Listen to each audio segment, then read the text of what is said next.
World Economic Forum here, Davos here, you here. I think it's the most impressive community for global cooperation.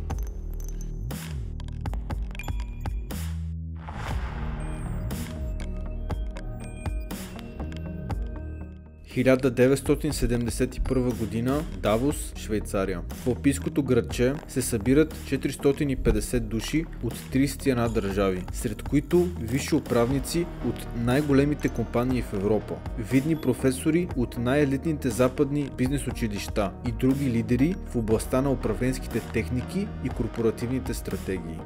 Поводът – първият европейски симпозиум по управление. Организаторът – човек на име Клаус Шваб.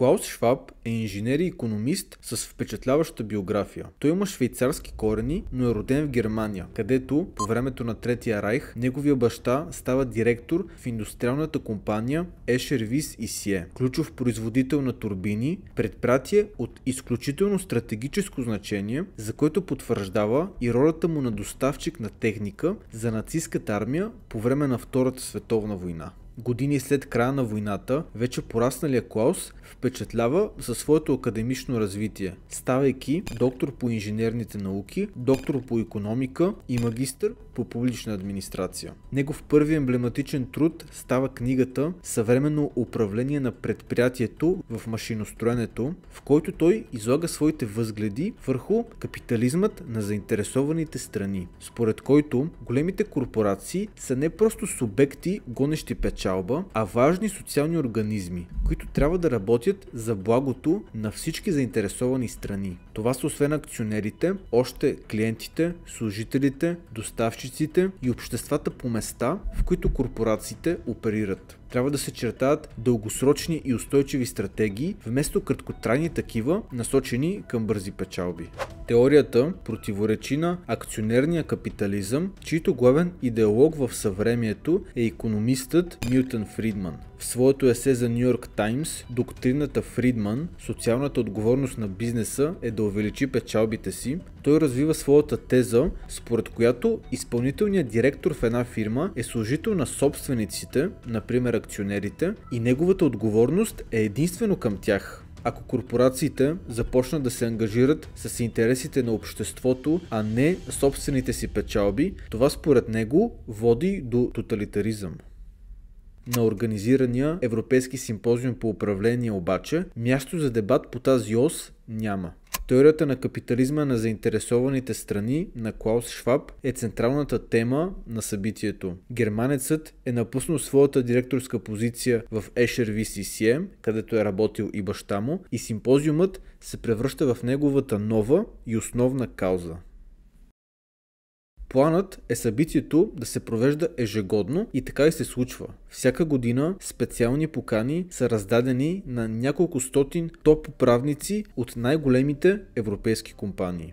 На третото издание на симпозиума, индустриалистът Аурелио Печей, създател на спорния Римски клуб, прави експозе на книгата "Границите на растежа", чето послание е, че непрестанният икономически растеж е неустойчив за бъдещето на човечеството и Земята и в даден момент трябва да бъде прекратен. Форумът в Давос ще припознае идеята за опазване на околната среда, която в бъдеще ще служи за аргумент в посока налагането на различни ограничения върху обществото. Същата година симпозиумът публикува своя Давос манифест – етичен кодекс за бизнес лидери, и за първи път отправя заявка да е медиатор между бизнеса и европейските правителства чрез организирането на кръгли маси със съдействието на Европейската комисия, тогава Комисия по европейските общности. С всяко следващо издание на ежегодните срещи, участващите корпорации стават все по-сериозни. Вече бизнеси от калибъра на Royal Dutch Shell и Philips са на масата за дискусии, а динамичната международна обстановка отключва възможност за симпозиума да стане медиатор на международни отношения, надхвърлящи дори рамките на Европа. Организираната мащабна арабско-европейска конференция за бизнес сътрудничество има за цел да стопли отношенията между Запада и арабския свят, обтегнали се след поредната Израело-арабска война, довела до петролно ембарго и енергийна криза. Китай пък тръгва по пътя на своето реформиране, състоящо се в отваряне към света и приемане на чуждестранните технологии и капитали, което ще бъде в основата на китайското икономическо чудо. Година след като архитектът на модерен Китай Ден Сяопин идва на власт, той изпраща първата китайска делегация в Давос. Следва визита на Шваб в Китай, последвана от визита на 20 високо профилирани европейски CEO-та в събуждащия се азиатски гигант. Започва тясно западно-китайско партньорство. Европейският симпозиум по управление печели престиж с впечатляващите кръгли маси, които организира. Ръководители на най-големите европейски, а в последствие световни компании могат да защитават или пък да оборват позиции, възгледи, идеи с, например, президента на Световната банка, заместник министъра на финансите на САЩ, министър-председателя на Малайзия. Хора от подобен калибър присъстват на събитията и активно участват на организираните мероприятия, като кръгли маси, конференции и прочие. Именно на подобно събеседване президентът на Мексико признава, че му се е избистрила идеята за Северноамериканското споразумение за свободна търговия, впоследствие подписано между Мексико, САЩ и Канада. Пристигащите делегации от различни държави вече се състоят от най-важните хора от стопанския живот на съответните нации. Една делегация на Япония, например, включва ръководителя на технологичния гигант Fujitsu, заместник-председателя на Банк в Токио и президента на Nissan. Инициативата на Клаус Шваб вече далеч надхвърля границите на стария континент. Време е за ново име, което правилно да отразява глобалния обсег на организацията. Европейският симпозиум по управление вече е световен икономически форум. Серия от инциденти между Турция и Гърция влошава отношението между държавите съседки и едва не се стига до война. Клаус Шваб е силно ангажиран в ролята си на медиатор между страните и в период от няколко години с усилени преговори и забележителен дипломатически подход успява да събере държавните глави на Турция и Гърция в Давос. На ежегодното събитие в подножието на Алпите, двамата министър-председатели подписват декларацията от Давос, с която се деескалира напрежението и военният сблъсък е предотвратен. Форумът вече протяга ръка и отвъд желязната завеса. Дебютът на Съветския съюз в Давос се случва при видеообращение чрез сателитна връзка на един от ръководителите на изпълнителната власт в Москва към западни бизнес лидери. Не след дълго вече активно се подготвя края на студената война. Съветския съюз изпраща първата си делегация в Давос в контекста на преследваните нови политическо-икономически реформи на Михаил Горбачов – гласност и перестройка. На същото издание на Световния икономически форум вице-канцлерът и външен министър на Западната федерална република Германия отправя апел към Запада да протегне ръка към Съветския съюз, да приеме на сериозно реформаторските амбиции на Горбачов и да не пропуска историческата възможност за прекратяване на 40-годишната конфронтация. 2 години по-късно Берлинската стена пада, комунизмът се срива, Германия се обединява, а студената война приключва. Новият еднополюсен свят, в който Съединените щати остават единственият военно-икономически колос, поставя глобализма като водеща геополитическа доктрина, а Световният икономически форум тепърва ще разширява своето влияние. Трудно може да се даде една единствена и изчерпателна дефиниция на явлението глобализъм, но в контекста на сюжета, който разглеждаме, можем да определим глобализма като международна политика на отвореност, в която държавите ограничават търговските бариери на своите граници и отдават частици суверенитет към наддържавни организации, които координират някои политики и формират цели и стратегии на глобално вместо на национално ниво. А ето и един примерен вариант за институционалната рамка на глобализма днес. Ограничаването на търговските бариери и либерализацията на търговията се осигурява чрез членство в Световната търговска организация. Институции по устав, ангажирани с финансовата стабилност по света, това са Международния валутен фонд и групата на Световната банка. Глобална организация, целяща координация за постигане на мир между държавите, това е Организацията на Обединените нации. В задаването на световни стратегии за стопанския живот на държавите се ангажира Световния икономически форум. В сектора на здравеопазването действа Световната здравна организация, която е агенция към ООН, а спрямо екологията Световният фонд за природата. Към институциите на глобализма няма как да не причисля и мрежите неправителствени организации от Отворено общество на Джордж Сорос, тъй като те демонстрират тясно сътрудничество с някои от дотук споменатите организации и ясно следват целите на глобализма. Отворени граници, намален държавен суверенитет и повече власт в ръцете на транснационални корпорации и наддържавни организации.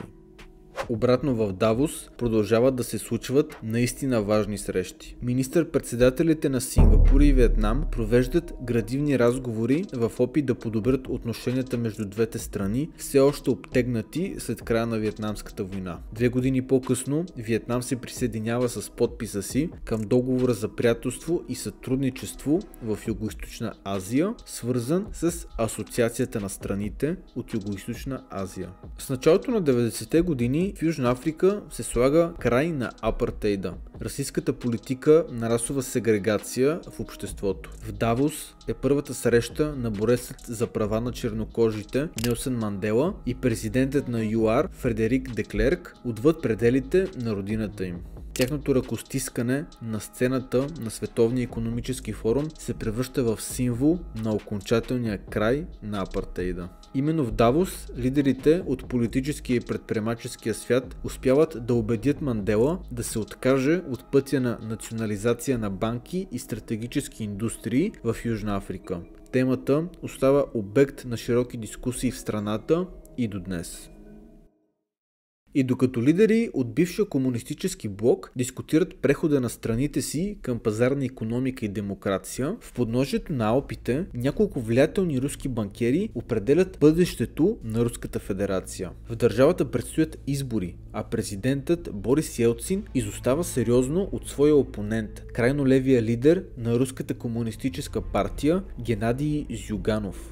Новите руски олигарси, овладяли капиталите в страната след демократичния преход, рискуват да загубят всичко, ако твърд комунист дойде на власт и обърне посоката на Русия. Това ги кара да формират така нареченият пакт от Давос, в последствие станал известен като семибанкирщина, съюз на 7-те най-влиятелни олигарси в Русия, които впрягат всички усилия, за да изменят хода на изборите и да осигурят победата на Елцин, запазвайки статуквото в страната. Пред Financial Times неформалният лидер на семибанкирщината Борис Березовски сам изборява 7-те руски бизнесмени и необезпокоявано разкрива как те контролират основната част от икономиката и медиите и как именно те са извоювали триумфа на Елцин.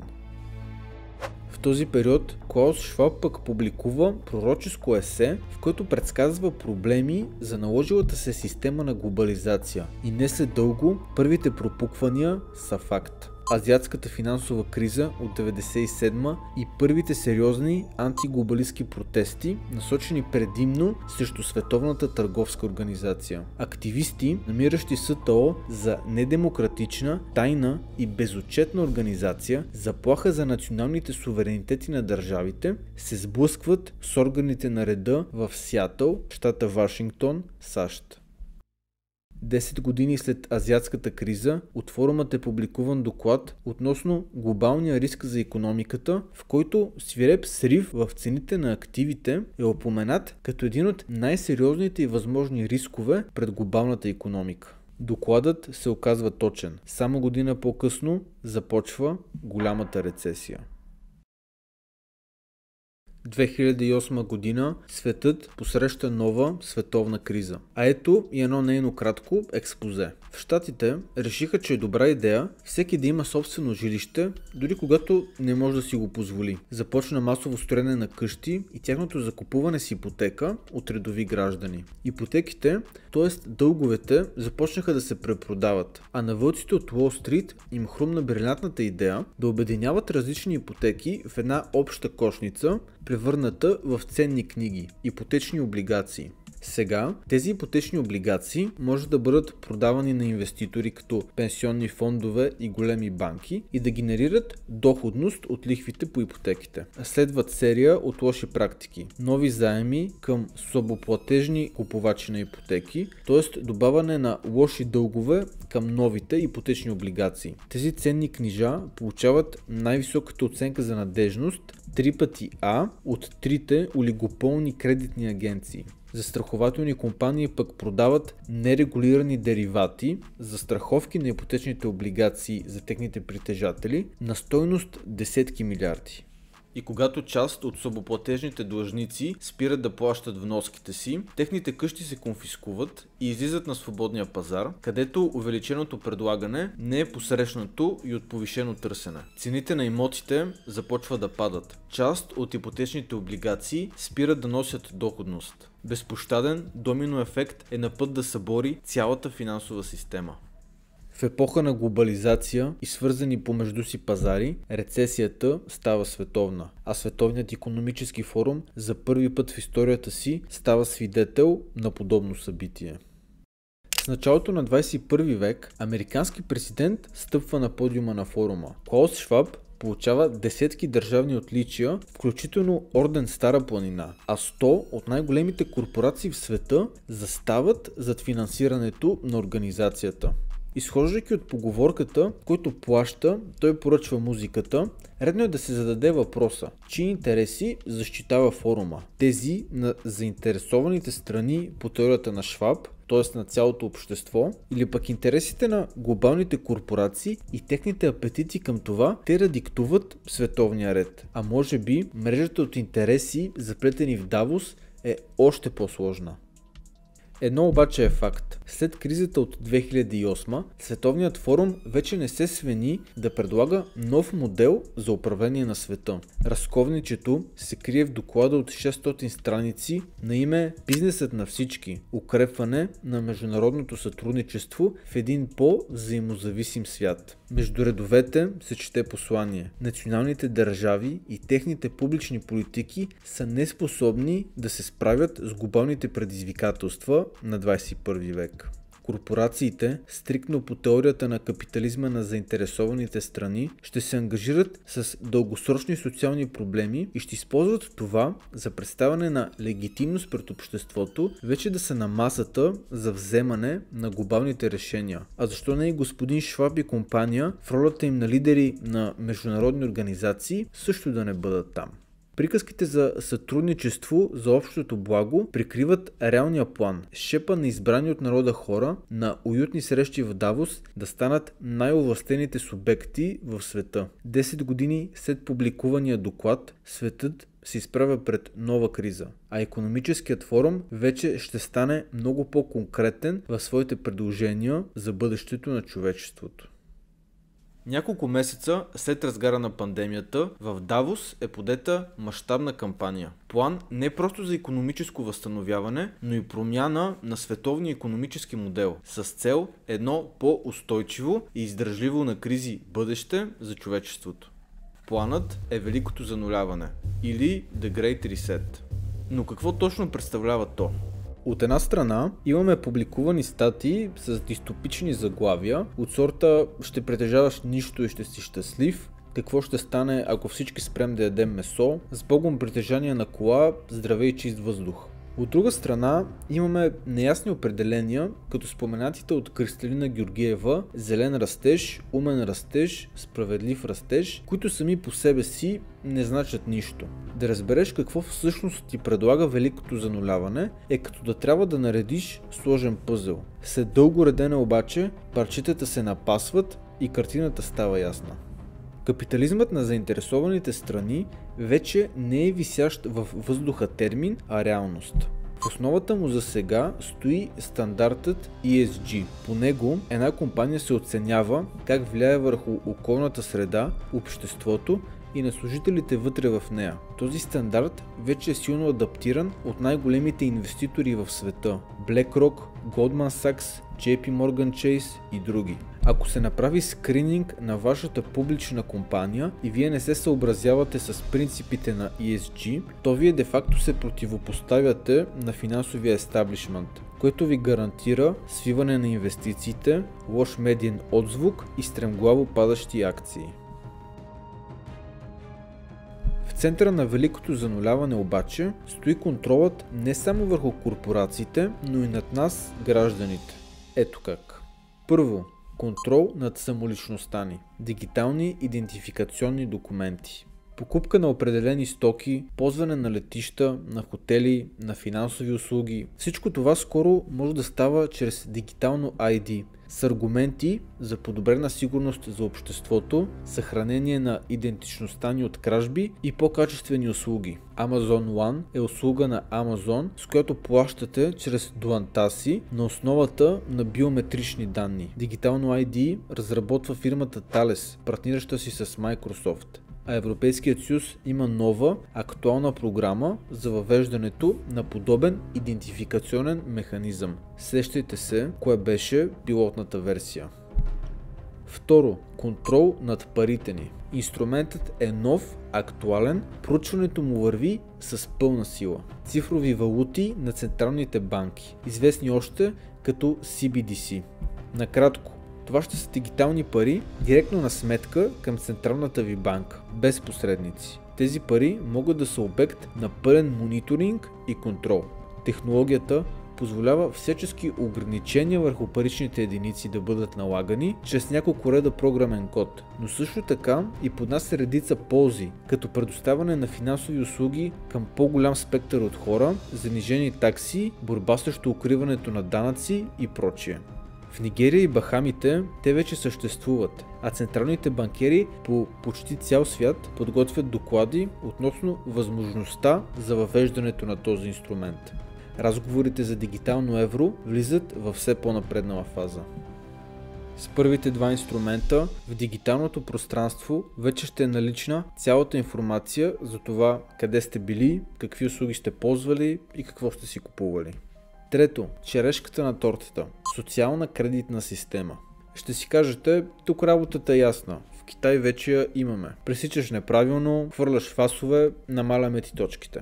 Не, Световният икономически форум дава платформа за дискусии относно друга социална кредитна система, базирана върху вашия въглероден отпечатък.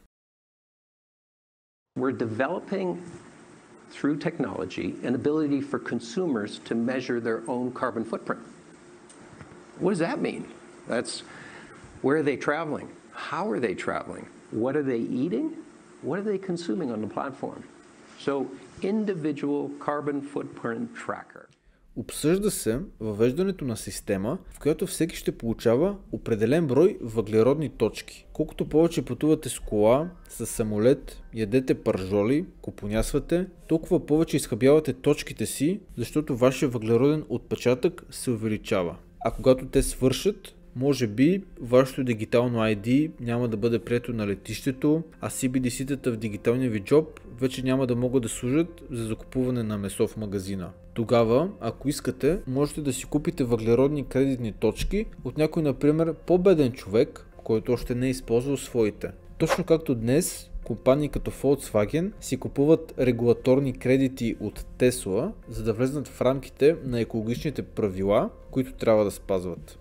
Великото зануляване има още потенциални стълбове, като концепцията за споделена икономика и универсалния базов доход, което директно си отива към комунизъм, но за сега нека спрем до тук. Наистина не разглеждаме това като конспирация, а като дългогодишни планове на реални хора с реални лостове за влияние в нашето глобално отворено общество.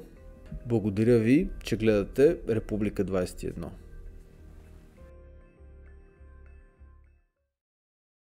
Приятели, за да сме сигурни, че Клаус Шваб няма да ни занули със своите пъклени планове, съветвам ви да погледнете обученията на нашите партньори от InvestClub. В описанието на клипа ще намерите линк към платформата и ексклузивен промокод за аудиторията на Република 21. Чрез безплатните курсове в сайта, като този за лични финанси, можете да се запознаете с модела на преподаване. Гарантирам за качеството на всяко едно обучение от InvestClub.